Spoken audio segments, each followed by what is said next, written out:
नमस्कार दोस्तों, ओम लाइब्रेरी के इस करंट अफेयर्स के सेशन में आप सभी का हार्दिक स्वागत है। शुरू करते हैं आज के करंट अफेयर्स। आज के करंट अफेयर्स का सेशन स्टार्ट करें इससे पहले मैं आप सभी को बताना चाहूँगा, यदि आप हमारे इस वीडियो की PDF प्राप्त करना चाहते हैं तो आप इसे हमारे टेलीग्राम चैनल से डाउनलोड कर सकते हैं। साथ ही इस YouTube चैनल पर हम आपके लिए लेकर आते हैं सबसे बेहतर करंट अफेयर्स, वो भी सारी अपडेट्स के साथ। चलिए बढ़ते हैं सबसे पहले कल के प्रश्न की ओर। किस राज्य ने workers management system portal launch किया है? तो इसका सही उत्तर था हरियाणा। आप सभी लोगों ने इस प्रश्न का उत्तर सही दिया है।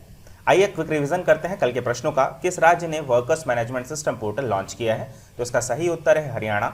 अगला प्रश्न था, किस टेलीकॉम कंपनी ने इंटरनेट सर्विस आसान तरीके से पहुंचाने के लिए अपना नया पोर्टल बुक माई फाइबर लॉन्च किया है? तो इसका सही उत्तर है BSNL। विश्व आदिवासी दिवस कब मनाया गया? तो इसका सही उत्तर है 9 अगस्त। भारतीय रेलवे ने वास्तविक समय की निगरानी के लिए कौन सी ऐप लॉन्च की है? तो OHE निगरानी ऐप इसने लॉन्च की हुई है। कोविड-19 से संबंधित तनावग्रस्त परिसंपत्तियों के समाधान के लिए वित्तीय मापदंडों का सुझाव देने के लिए गठित समिति के अध्यक्ष कौन है? तो इसके अध्यक्ष हैं KV कामत। किस डॉक्यूमेंट्री फिल्म को 20वें न्यूयॉर्क भारतीय फिल्म महोत्सव में पुरस्कार मिला?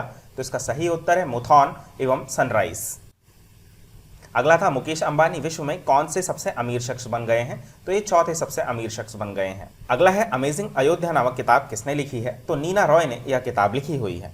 बढ़ते हैं आज के पहले प्रश्न की तरफ। हाल ही में गंदगी मुक्त भारत अभियान की शुरुआत किसने की है? तो इसका सही उत्तर हो जाएगा नरेंद्र मोदी ने इस अभियान की शुरुआत की है।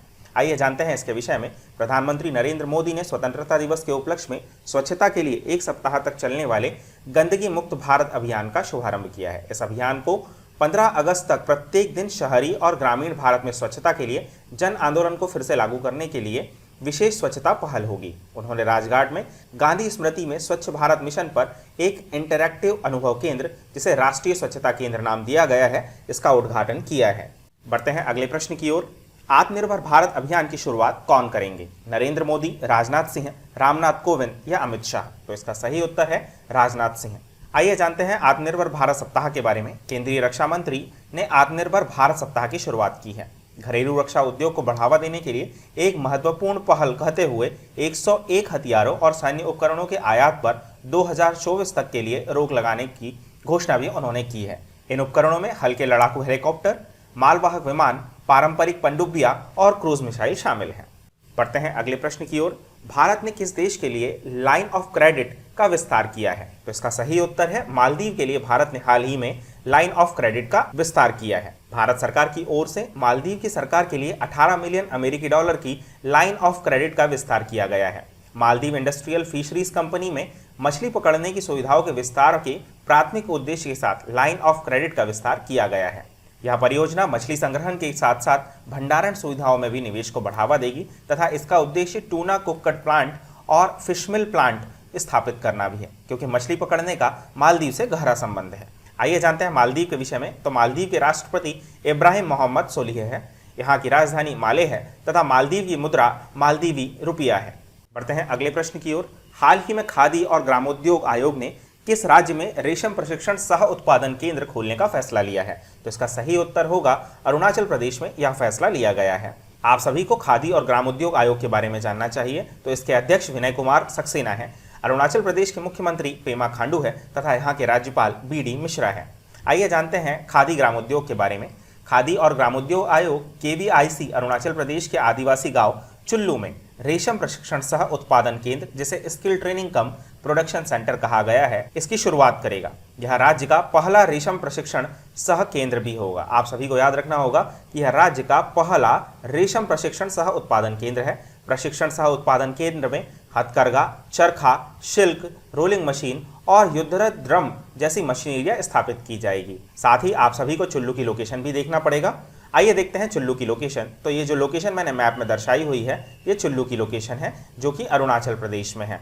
बढ़ते हैं अगले प्रश्न की ओर। हाल ही में चीन के विरोध में भारत छोड़ो अभियान किसके द्वारा शुरू किया गया है? तो यह शुरू किया गया है अखिल भारतीय व्यापारियों का परिसंघ, जिसे CAIT भी कहा जाता है, इसके द्वारा इसकी शुरुआत की गई है, जिसे confederation of all India traders ने चीन भारत छोड़ो अभियान शुरू किया है। इसके तहत भारत में चीन के बढ़ते व्यापार पर रोक लगाए जाने की मांग की गई है। CAIT का यह अभियान हाल ही में उनके द्वारा की गई चीनी सामानों के बहिष्कार की मांग का एक विस्तार स्वरूप है, जिसके तहत देश में विभिन्न हिस्सों में लगभग 600 स्थानों पर प्रदर्शन किए गए। आइए जानते हैं CIAT के बारे में। इसके साथ ही CIAT ने सरकार से निम्न बिंदुओं पर ध्यान देने का आग्रह किया है।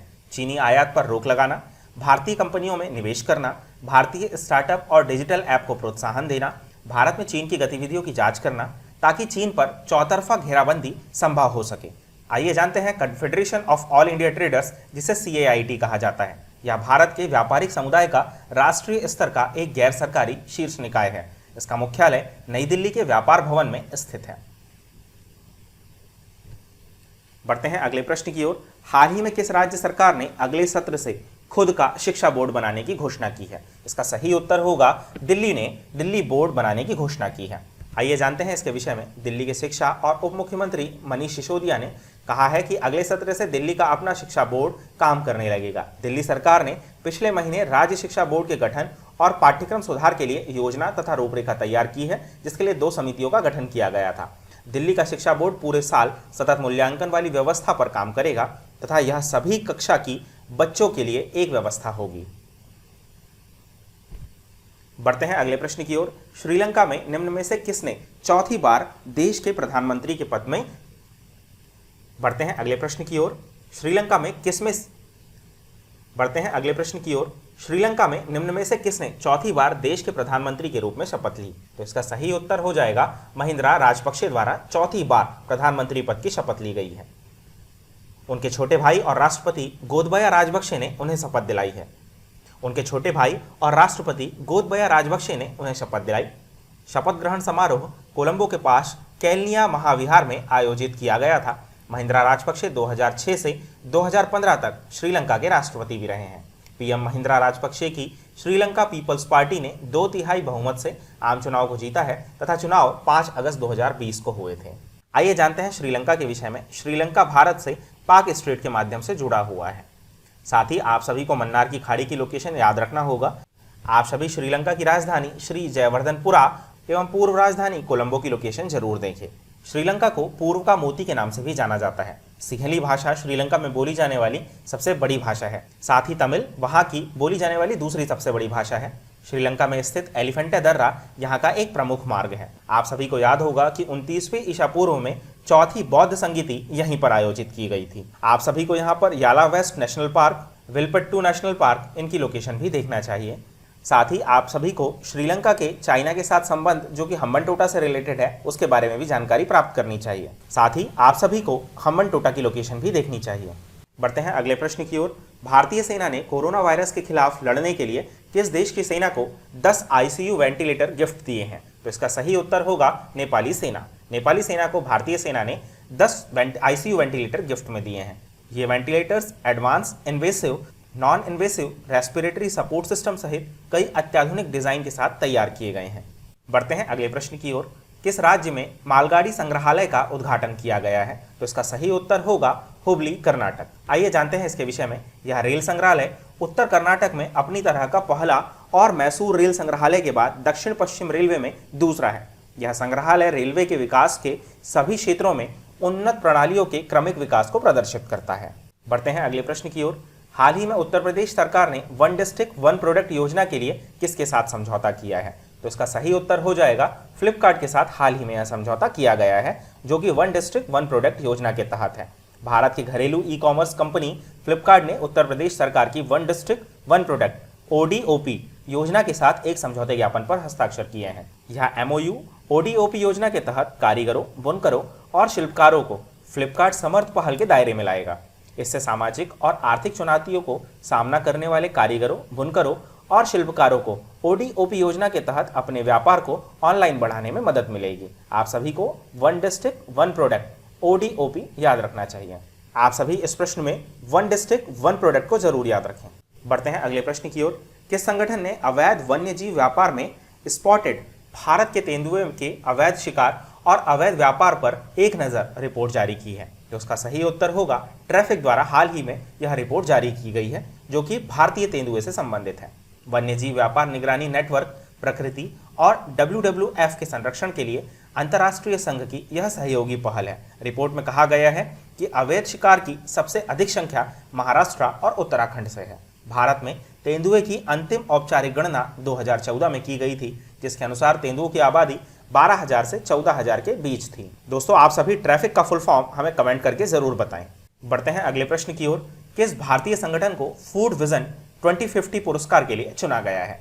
आइए जानते हैं इसके विषय में। रॉकफेलर फाउंडेशन ने फूड सिस्टम विजन 2050 पुरस्कार के लिए दुनिया के शीर्ष 10 विजनरीज के रूप में नंदी फाउंडेशन का चयन किया है। नंदी फाउंडेशन हैदराबाद में स्थित एक गैर लाभकारी संगठन या एनजीओ है। फूड सिस्टम विजन पुरस्कार को 2019 में सेकंड मूस ओपन आईडीओ के सहयोग से संयुक्त राज्य अमेरिका के रॉकफेलर फाउंडेशन द्वारा लॉन्च किया गया था। बढ़ते हैं अगले प्रश्न की ओर।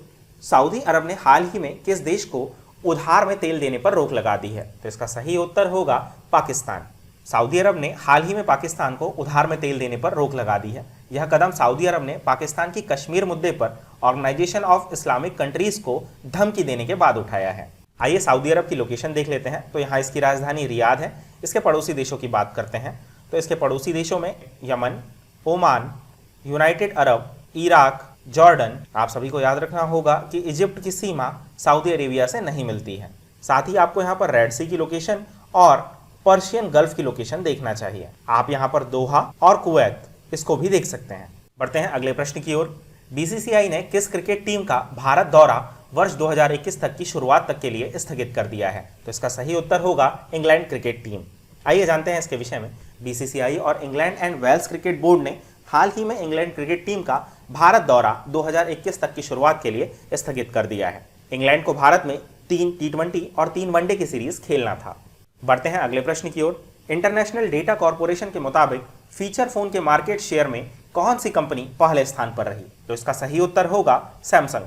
आइए जानते हैं इसके विषय में। इंटरनेशनल डेटा कॉर्पोरेशन के मुताबिक फीचर फोन के मार्केट शेयर में सैमसंग कंपनी पहले स्थान पर रही है। चीनी कंपनी Xiaomi और वीवो को पीछे छोड़कर फीचर फोन सेगमेंट के मार्केट में 24% की हिस्सेदारी के साथ यह पहले स्थान पर है। बढ़ते हैं अगले प्रश्न की ओर। रॉ a history of India's covert operations पुस्तक का लेखन किसने किया है? इसका सही उत्तर होगा यतीश यादव। यतीश यादव के द्वारा हाल ही में raw a history of Indian covert operations इसका लेखन किया गया है। इसमें उन्होंने गुप्त संचालन के कामकाज के बारे में जानकारी प्रदान की है। पुस्तक भारतीय जासूसों के नेटवर्क का पहला व्यापक विवरण प्रदान करती है और कैसे खुफिया जानकारियां इकट्ठे की जाती है और कैसे एक खुफिया रिपोर्ट भारतीय हितों को आगे बढ़ाने में मदद करती है, इसके विषय में इस पुस्तक में बताया गया है। आइए जानते हैं रॉ के विषय में। रॉ के प्रमुख सामंत गोयल है। इसका मुख्यालय नई दिल्ली में है। रॉ की स्थापना 21 सितंबर 1968 को की गई थी। साथ ही मैंने आप सभी के लिए यहाँ पर यतीश यादव की फोटो भी लगाई हुई है। बढ़ते हैं अगले प्रश्न की ओर। इलिना सेन का निधन हो गया है, वह क्या थी? तो इसका सही उत्तर होगा वे एक सामाजिक कार्यकर्ता थी। आइए जानते हैं इलिना सेन के विषय में। जानी मानी सामाजिक कार्यकर्ता और लेखिका इलिना सेन का छत्तीसगढ़ में निधन हो गया है। वे 69 साल की थी। इलिना सेन ने छत्तीसगढ़ के खदान मजदूरों के लिए बहुत काम किया है। यह कार्यकर्ता के रूप में उन्होंने अपने पति के एनजीओ के रूपांतरण के जरिए छत्तीसगढ़ के आदिवासी खनन मजदूरों के हक की लड़ाई लड़ी थी। इलिना सेन जाने माने मानव अधिक प्रचारक और डॉक्टर बिनारक की पत्नी थी। दोस्तों, इस प्रकार हमारे आज के करंट अफेयर्स का सेशन समाप्त होता है। आप सभी के लिए आज का प्रश्न, किस संगठन ने साइबर हमलों के कारण रूस, चीन और उत्तर कोरिया के संगठनों पर प्रतिबंध लगाया है? इसरो, यूरोपीय संघ, डीआरडीओ, एडीबी। आप सभी को अपने उत्तर कमेंट बॉक्स में देने हैं। आई होप कि आप सभी को हमारा आज का प्रोग्राम पसंद आया होगा। यदि आप सभी को हमारा आज का प्रोग्राम पसंद आया है तो हमारे इस चैनल को लाइक करें, सब्सक्राइब करें एवं अपने अन्य दोस्तों के साथ शेयर करें। धन्यवाद।